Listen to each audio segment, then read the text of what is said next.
షర్మిల వచ్చిన జాయిన్ అయిన కాడ నుంచి విస్తృతంగా పర్యటిస్తున్నారు, విమర్శలు భారీ ఎత్తున చేస్తున్నారు. సో ఈ పరిణామాల మధ్య షర్మిల ప్రభావం ఆంధ్రప్రదేశ్ ఎన్నికల్లో ఏ రకంగా ఉండబోతుంది? తెలంగాణలో కూడా 3500 కిలోమీటర్లు తిరిగారు. ప్రతి నియోజకవర్గంలో స్థానిక ఎమ్మెల్యే పైన మామూలు కాదు విమర్శలు. ఫోకస్డ్గా ఆ ఎమ్మెల్యే పైన ప్రధాన ప్రతిపక్షం కూడా చేయలేదు అన్ని విమర్శలు. అసలు ఎవరు వేరే బలమైన ప్రత్యర్థులు చేయలే. షర్మిల చేసినంత ఫోకస్డ్గా షార్ప్గా ఎవరు చేయలేదు. సో కేసీఆర్ పైన, బీజేపీ పైన, రేవంత్ రెడ్డి పైన, కాంగ్రెస్ పైన అందరిపైన చేశారు. ఆఖరికి ఏమైంది, పోటీ కూడా చేయలేదు. సో అసలు కాంగ్రెస్ పార్టీకి మద్దతు ఇచ్చినా కాంగ్రెస్ పట్టించుకోలేదు. అంటే క్లియర్గా రాజకీయ ట్రాక్షన్ తెలంగాణలో ఏమీ లేదు. ఆంధ్రప్రదేశ్లో కూడా ఇప్పుడున్న పరిస్థితుల్లో షర్మిల ఏం ప్రభావం చూపుతుంది, కాంగ్రెస్ పార్టీని కాస్తైనా పెంచుతుందా అంటే నాకైతే అనుమానమే. అందువల్ల she is nowhere in the political discourse, political కంటెస్టేషన్లో లేదు. అంటే ఒక పార్టీకి బలం ఉన్నదా, నాయకుడికి బలం ఉన్నదా అన్నది ఆ రాజకీయ పరమైన కాంటెస్ట్లో ఉంటేనే ఉంటుంది. ఎందుకంటే అక్కడ హైలీ పోలరైజ్డ్ బ్యాటిల్ ఇక్కడికన్నా. సో కంప్లీట్ పోలరైజేషన్, ఒకవైపు వైసీపీ, మరోవైపు టీడీపీ, జనసేన, రేపు బీజేపీ కలిస్తే 3. ఈ పోలరైజ్ బ్యాటిల్లో చిన్న పార్టీలు కంప్లీట్గా స్క్వీజ్ అవుతాయి. ఎందుకంటే వాళ్ళ స్పేస్ ఉండదు మీకు. ఎందుకంటే వాళ్ళకు ఓటు వేయడం ద్వారా రాజకీయ రిజల్ట్ ఏముండదు. ప్రజలు కూడా కొత్త ఆలోచిస్తుంటారు. అంటే ఇప్పుడు జగన్ ఓడించాలనుకున్న వాళ్ళు టీడీపీ జనసేనకి వేస్తారు, జగన్ గెలిపించాలనుకున్న వాళ్ళు జగన్ వైసీపీ కొట్టేస్తారు. సో వీళ్ళు ఎవరు కూడా గెలిపించాలనుకున్న వాళ్ళకి కానీ ఓడించాలనుకున్న వాళ్ళకి కానీ షర్మిల ఓటేస్తానికి కారణం లేదు కదా. సో వాళ్ళ పొలిటికల్ క్వశ్చన్ ఏంటి, జగన్ ముఖ్యమంత్రి చేయాలా, చంద్రబాబు నాయుడు ముఖ్యమంత్రి చేయాలా, ఇది కదా పొలిటికల్ క్వశ్చన్. ఈ 2 పొలిటికల్ క్వశ్చన్లకు అనుగుణంగా ఓటేసేవారు షర్మిలకు ఎక్కడికి వెళ్ళి ఓటేయాలి లేదు. షర్మిల పట్ల ప్రత్యేకమైన కాన్షియన్సీ ఓటర్స్ ఉండాలి. ఇప్పుడు మీకు బీజేపీకి గతంలో, కమ్యూనిస్టులకు ఇప్పటికీ కూడా వాళ్ళు గెలుస్తారు ఓడతారు సంబంధం లేదు. వాళ్ళకు కొన్ని 2000, 3000, 4000, 5000 సపోర్ట్ ఇచ్చారు, వాళ్ళ ఓట్లు ఉంటాయి. సో వాళ్ళు ఇక ఓట్లు వాళ్ళు పోయేస్తారు అంతే. అది ఐడియాలజికల్ కమిట్మెంట్. షర్మిలకు అలా ideological commitment, loyal vote base కూడా లేదు మీకు. ఇది ఏమీ లేనప్పుడు ఎందుకు ఓట్లు పడాలి అంటే పొలిటికల్ కంటెస్టేషన్లో లేరు, లాయల్ ఓట్ బేసు లేరు. ఆమె పట్టుకునే ఇష్యూ వల్ల ఆమెకు ఓటేస్తే అది వస్తుందన్న నమ్మకము లేదు. ప్రత్యేక హోదా పట్టుకుంది, టీడీపీ వైసీపీ అడగండి, యాంటీ బీజేపీ పొలిటికల్ డిస్కోర్స్ పట్టుకుంది. అది కరెక్ట్, స్ట్రాటజీ కరెక్ట్. కానీ దాని ప్రభావం ఉండడానికి ఆమె మీద కాన్ఫిడెన్స్ లేదు. అంటే కాన్ఫిడెన్స్ ఉన్నప్పుడు ప్రజలు ఓటేయరు.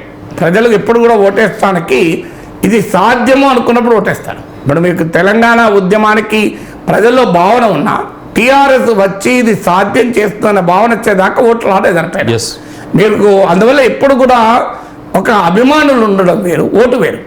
సో అందువల్ల షర్మిలకు ప్రత్యేకంగా అభిమానులు లేరు, ఓటు వేయడానికి ఒక ప్రత్యేకమైన కారణము లేదు. ఇక షర్మిల ప్రభావం ఎవరిపైన అనేది ఇప్పుడు క్వశ్చన్ వస్తుంది.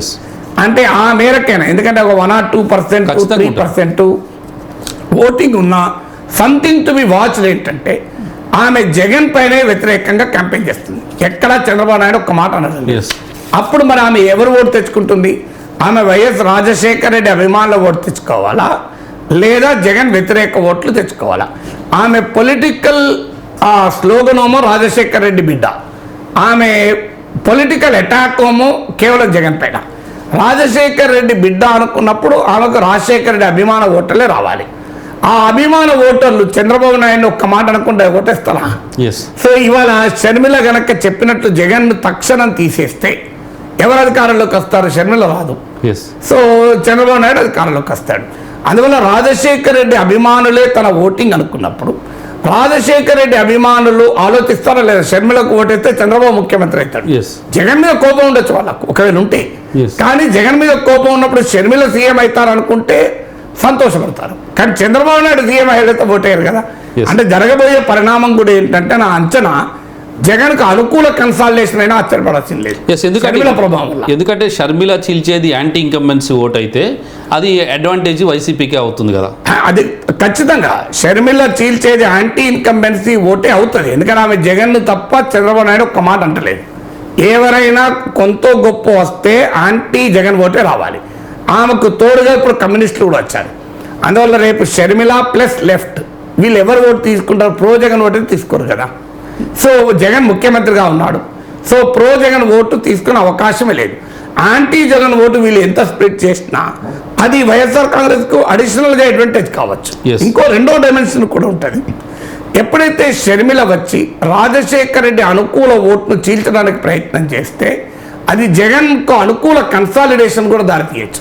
ఎందుకంటే ఆమె స్టేక్ ఎక్కడ, రాజశేఖర రెడ్డి బిడ్డగా రాజన్న రాజ్యం తెస్తాననేది నినాదం. సో జగన్ కాదు రాజశేఖర రెడ్డి వారు నేనే అనే కదా చెప్పేది.